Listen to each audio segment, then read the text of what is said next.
Hello, everyone. My name is Mark Hunter, and I'm from the Office of Unified Communications, DC's 311 and 911 Center. I want to wish DC's Fire and EMS Agency a happy EMS week from all of us over here at OUC. We appreciate all the hard work you put into rescuing the citizens and the visitors in the district each and every day. To celebrate DC Fire and EMS, I want to talk today about a part of their mission and how it intertwines with OUC's mission: sudden choking incidents. These incidents happen more often than you would think, and being prepared to help a friend, a family member, or even a stranger can mean the difference between life and death. Choking incidents are more common than one would think. As the fourth leading cause of unintentional injury death, it was responsible for over 5,000 deaths in 2015. Choking is generally tied to eating and can occur anywhere, places like homes or restaurants being the most common. Always be ready to call 911 for help in an emergency.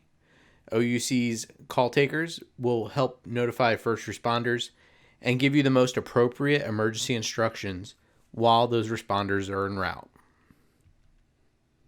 Making the call to 911 ensures that first responders are notified of this emergency.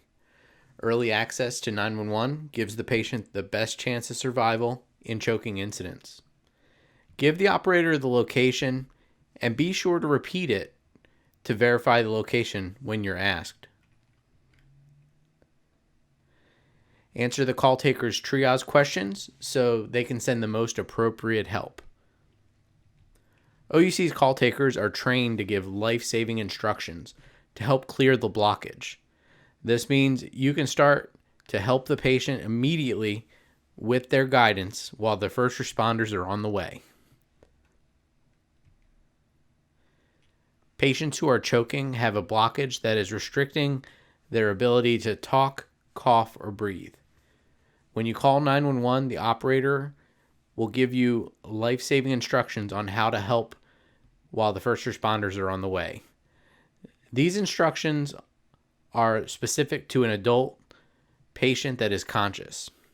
If the patient is unconscious, you will start CPR. There are a couple of varieties of instructions for different age groups, and we'll talk about those. The first step will be to stand behind the person and wrap your arms around their waist.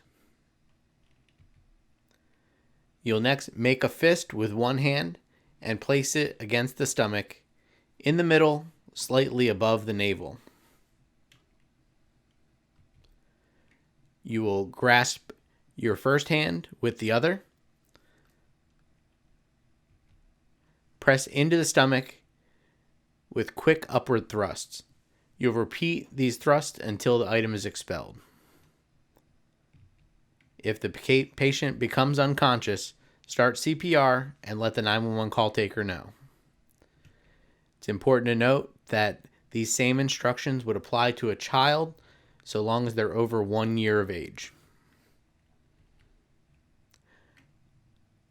So let's talk about an infant that is choking. And this is for the patient that is an infant below the age of 1 year old that is unable to cry or cough. You'll first bare the baby's chest. You'll pick up the baby and turn the baby face down so it lies along your forearm. Support the baby's jaw in your hand with your arm resting on your thigh for support. Tilt the baby with the head down slightly. Use the heel of your other hand to strike the back firmly 5 times, right between the shoulder blades. The instructions continue. We'll next lay the baby flat on their back on a table or a hard surface. Put your index finger and middle fingers on the center of the chest, right between the nipples. Push down 1 inch. Push down 5 times rapidly. Count out loud: 1, 2, 3, 4, 5.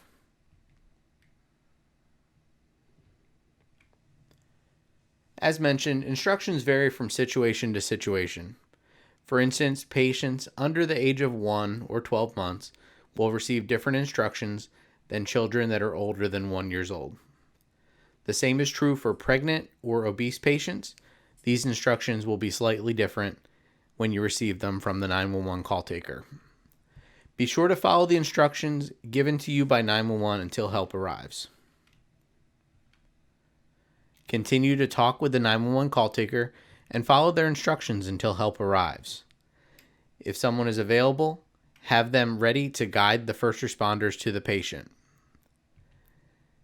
Happy EMS week to DC Fire and EMS, and everyone stay safe.